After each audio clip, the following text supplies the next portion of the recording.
हमारे आपके जीवन में दो चीज विशेष प्रभावित करती है, एक जोग और एक भोग। तो इसी जोग और भोग का संक्षेप में हम बताने का प्रयत्न करेंगे कि जोग क्या है और भोग क्या है।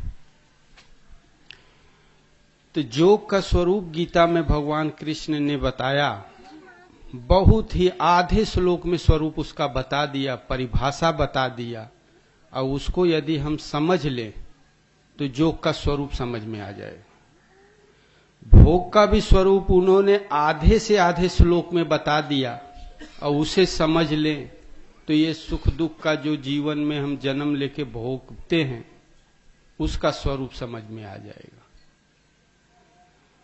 तो गुरु महाराज के जीवन की एक घटना है कि जब बच्चेपन में थे तो इन्हें एक स्वप्न हमेशा दिखाई पड़े कि एक ऐसी ट्रेन दिखाई पड़े जो अबाधित गति से चलती रहे।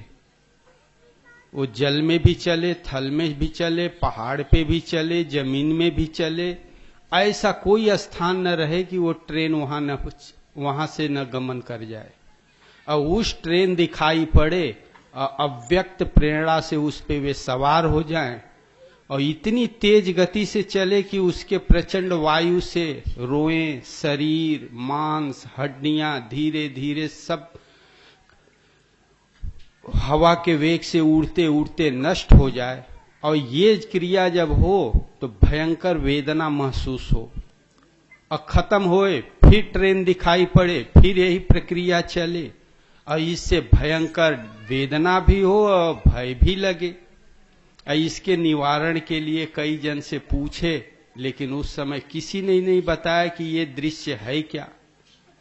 जब पूज्य गुरु महाराज परमहंस महाराज जी के पास पहुंचे, इसकी चर्चा किए, तब उन्होंने इसका सही स्वरूप बताया कि ये जीव जन्म जन्म से जितने शरीर को धारण करता है, ये माया ही एक ट्रेन है जो अबाधित गति से चल रही है। उसकी प्रेरणा से जो शरीर मिलता है, वो शरीर जन्म लेने और मृत्यु के पर्यंत जो भी हम सुख दुख भोगते हैं, और उससे जो काल के प्रेरणा से ये शरीर का विनष्ट होना और उत्पन्न होने की प्रक्रिया है, यही है ट्रेन में चढ़ना और नष्ट होना इस शरीर का।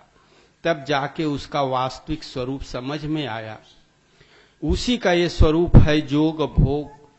भगवान श्री कृष्ण ने जोग का स्वरूप बताया कि तम विद्या दुख संयोग वियोगम योग संगीतम, कि इस जीव के साथ जो ये जन्म मरण रूप दुख का बार बार संयोग होता है, कोई नहीं चाहता कि हम बार बार जन्म लें और बार बार मरे। सब कल्याण चाहते हैं, सभी चाहते हैं कि हम भव से पार हो जाएं। चाहते हुए भी लेकिन हम इससे पार नहीं होते, न चाहते हुए भी हमें मरना पड़ता है, न चाहते हुए भी नाना प्रकार की योनियों में गमन करना पड़ता है। तो ये जो जीव है परमात्मा के धाम का रहने निवासी है, परमात्मा का अंश है। इस जीव के पीछे जो जन्म मृत्यु का दुख अनादिकाल से पीछा कर रहा है, जो संयोग हो रहा है इस दुख से, उसका जो सदा के लिए वियोग कर दे, सदा के लिए जो मिटा दे, उस प्रक्रिया का नाम है जोग। काकभुसुंडी के प्रसंग में भगवान शिव कहते हैं कि जन्मत मरत दुसह दुख होई, तो ही स्वल्पौ नहीं व्यापई सोई। ये जन्म लेना और जन्म के पश्चात मृत्यु के समय और पूरे जन्म मृत्यु के बीच में जो देह के साथ ये जीव रहता है, उसमें जो अपार दुख होता है, इस दुख के संयोग का नाम ही वास्तव में इस भोग है। और इससे जो विमुक्ति दिलाने वाली प्रक्रिया है, उसी का नाम है जोग। लेकिन ये तब संभव होगा सह निश्चय योक्तव्य योगो निर्विण्य चेतस। इसे धैर्य पूर्वक निश्चित बुद्धि से युक्त होकर धैर्य पूर्वक सतत लगे रहने से ये जोग सिद्ध होता है। हम जोग समझ ले, भजन भक्ति का स्वरूप समझ ले, और दृढ़ता पूर्वक सतत अभ्यास करते करते योग रूढ़ता हमारे में आ जाए तो ये जन्म मृत्यु के अपार दुख का जो सिलसिला चल रहा है इस जीव के साथ, इससे सदा के लिए इस जीव का वियोग हो जाएगा, अर्थात मुक्ति मिल जाएगी।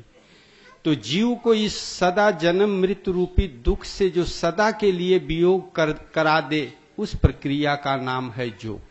ये आधे चौपाई इस श्लोक में भगवान कृष्ण ने योग का स्वरूप बता दिया, परिभाषा बता दिया। अब भोग का स्वरूप बताते हैं कि भोग क्या है। ये जीव जो दुख सुख ये संसार में भोगता है उसका कारण क्या है। तो कहते हैं कि ए ही संस्पर्शजा भोगा दुख योनिय एवते, ये ही संस्पर्शजा भोगा। हमें आपको ये शरीर मिली है, इस शरीर के अंतराल में ये जीव इस शरीर और इंद्रियां और मन का सहयोग लेके जो इस संसार के भले बुरे वस्तुओं का उपभोग करता है, और इस उपभोग से जो वस्तु पैदा होती है उसका नाम बताए भोग। अब देखो ये शरीर है, इस शरीर के अंतराल में जीव आत्मा है, इस दोनों के संयोग से ही मनुष्य जीता है, कार्य करता है। जड़ चेतन, जड़ शरीर है, चेतन ये जीवात्मा है, दोनों का संयोग है। तो ये जो शरीर है इस संसार के ही वस्तुओं से पैदा होती है, पंच महाभूतों से, और इसी का सहारा लेके ये जीव इस संसार के भले बुरे वस्तुओं का उपभोग करता है। और उपभोग से कौन सी चीज पैदा होती है? वास्तव में ये जो सारा जगत बाहर दिखाई पड़ता है इस जीव की भोग सामग्री है, जिसे इस शरीर का आधार लेके ये जीव भोग करता है। आंख के द्वारा इस संसार के नाना प्रकार के दृश्य देखता है, कान के द्वारा नाना प्रकार के शब्द सुनता है, जीवा के द्वारा जो हम खाते पीते हैं उसका टेस्ट, उसका स्वाद लेता है, त्वचा के द्वारा शीत उष्ण आदि का अनुभूति करता है। और ये 5 हैं ज्ञान इंद्रियां, ये हमें संसार के भोग वस्तुओं का ज्ञान कराती हैं। अब 5 हैं कर्म इंद्रियां, जिसके द्वारा ये कार्य करता है। वो है 2 हाथ, पैर, गुदा, उपस्थ और वाक इंद्री, वाक अर्थात जिससे बोलते हैं। जीवा कहते हैं रसना जिसे कहा जाता है, जो खाए हुए वस्तु का स्वाद बताती है। और वाक इंद्री उसे कहते हैं जो हम अपनी मनोगत भावना को जिससे व्यक्त करते हैं, हाँ ना हम अपना राय देते हैं, बोलते जिससे हैं, उसको वाक इंद्री कहते हैं, जिससे वाक्य को प्रस्तुत किया जाता है।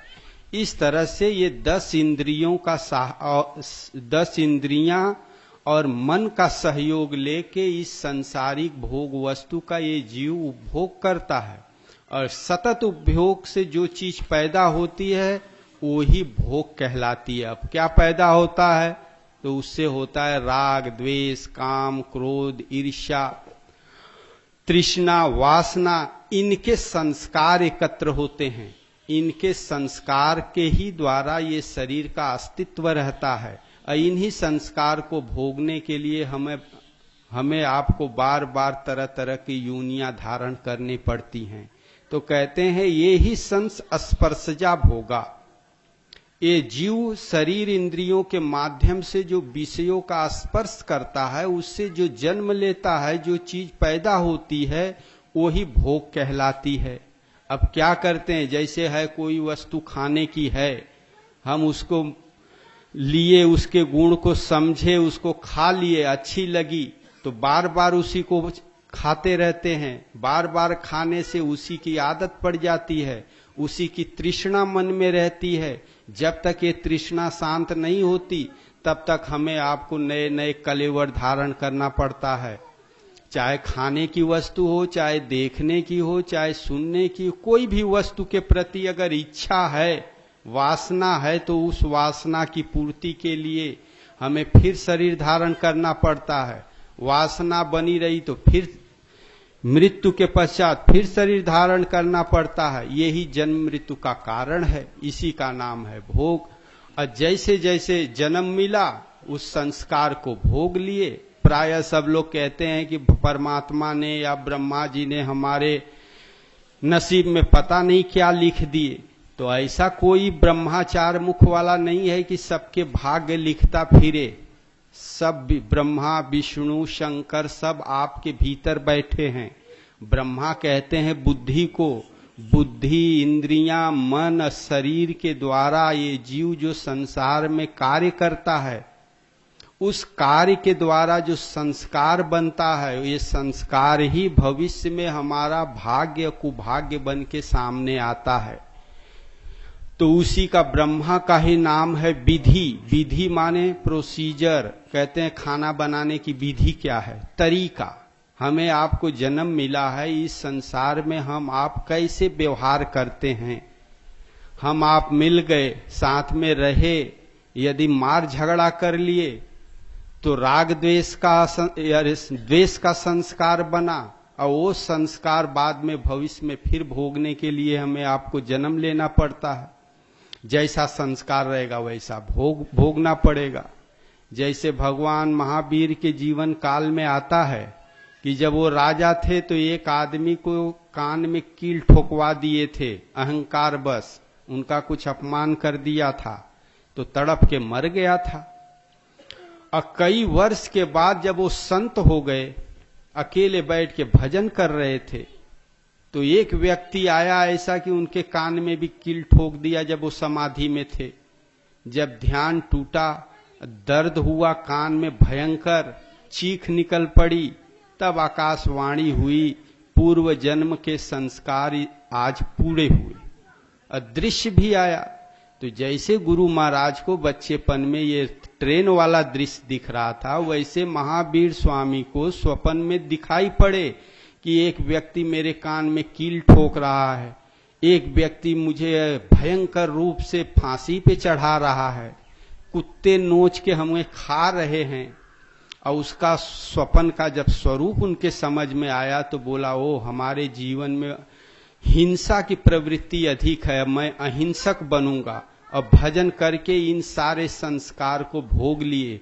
और भजन के समय उनके सामने ये स्थितियां आई, किसी ने कुत्ता उन पे छोड़ा, कहीं सर्प उन्हें काटा, कहीं उन्हें फांसी पे चढ़ाया गया, कहीं उनके कान में कील ठोका गया। जो पूर्व जन्म के उनके संस्कार थे इस जन्म में भी आए, लेकिन भजन के प्रभाव से सारे संस्कारों को वो काट के मुक्ति पद प्राप्त कर लिए। उसी तरह ये शरीर धारण करके हम इस संसार में जिस विधि से व्यवहार करते हैं, वैसा ही संस्कार हमारे आपके भीतर अर्जित होता है। और उस संस्कार को भोगने के लिए हमें जन्म लेना पड़ता है। और जब तक सही ढंग से हम भजन भक्ति नहीं पकड़ लेते, नहीं जान जाते, तब तक ये बदला अदला चलते रहता है अनादिकाल से। जब कोई सद्गुरु मिल जाते हैं, हृदय से रथी हो जाते हैं, बताते हैं कि ये तुम्हें जो कष्ट दे रहा है उसका कारण ये है, तुम्हें ये जो सुख भोग मिल रहा है इसका कारण ये है, तब धीरे धीरे उससे हमारे आपके भीतर से राग द्वेष की भावना खत्म होते जाती है और हम उससे मुक्ति हो जाते हैं। अब महावीर स्वामी को आकाशवाणी न होता तो जरूर उसके बारे में कुछ भले बुरे चिंतन करते। और उस वक्त भजन कर रहे थे, बड़ी अच्छी आध्यात्मिक शक्ति थी, उसका विनाश भी कर सकते थे, लेकिन भगवान ने मना कर दिया, बेगर बोले उठ के चल दिए। तो इसी तरह ये ही संस्पर्शजाब होगा। इस शरीर इंद्रियों के सहयोग से जो हम बाहर जैसा व्यवहार करते हैं, विषय भोगों से जो वस्तु पैदा होती है, राग द्वेष के संस्कार इत्यादि जो मिलते हैं, इसी को भोगने के लिए हमें बार बार जन्म मृत्यु लेना पड़ता है। इसी का नाम है भोग।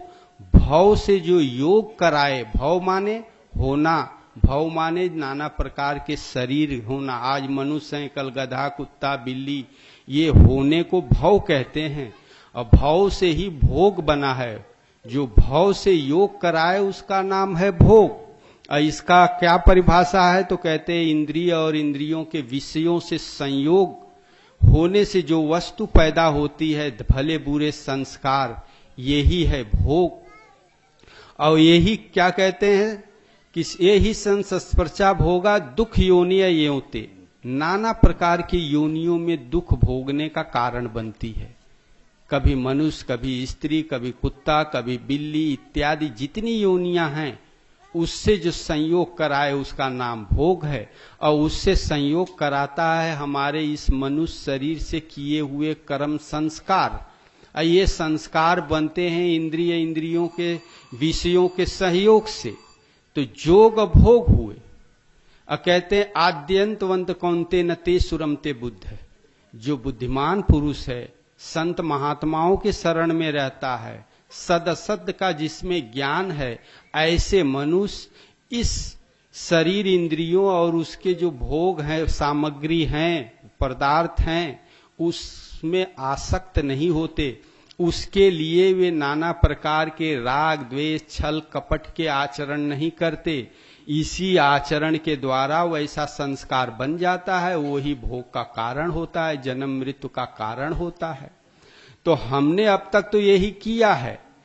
तो ये किए हुए कर्म संस्कार आवागमन का कारण का जो संस्कार है, जो हमारे पीछे लगे हैं जन्म जन्म से, उससे मुक्ति कैसे हो, तो योग का स्वरूप बता दिए। और योग को बताए कि योग को भली प्रकार, योग माने भजन चिंतन होता है। जैसे संसार की तरफ बहक रहे हैं, उस संसार के तरफ से अपने मन को, अपने प्रेम को, अपने श्रद्धा को समेट के भगवान से जुड़ जाना, भजन भक्ति में लग जाना, इसी का नाम है योग। और योग जब सदगुरु के शरण में चले गए श्रद्धा के द्वारा, तो योग कैसे करें, कैसे बैठें, कैसे नाम जपें, इसकी सही तरह से विधि प्राप्त कर लिए। अब विधि प्राप्त करके लग जाने का नाम योग है। और योग में लग जाने से ये जन्म जन्म के संस्कार कट जाते हैं और भोग से छुटकारा मिल जाता है। योग अर्थात भगवान से संयुक्त हो जाना, ये योग के स्वरूप है। तो जोग भोग ये दो चीज हर जीव को प्रभावित करता है। जो जोग में लग गया तो भोग समाप्त करके भगवान को पा जाता है, और जो भोग में लगा है तो योग से विमुख होके, भगवान से विमुख होके भव से योग कर लेता है, बार बार जन्म मृत्यु के बंधन में फंसा रहता है। तो जोग भोग इसी को जानना है, जान के समझ के हमें आपको लगना है। और लगने से धीरे धीरे भोग भी खत्म हो जाएगा, और योग भगवान से संयोग होने से ये जोग वाली क्रिया भी शांत हो जाती है, भगवान ही शेष रहते हैं। बोलिए श्री सद्गुरुदेव भगवान की।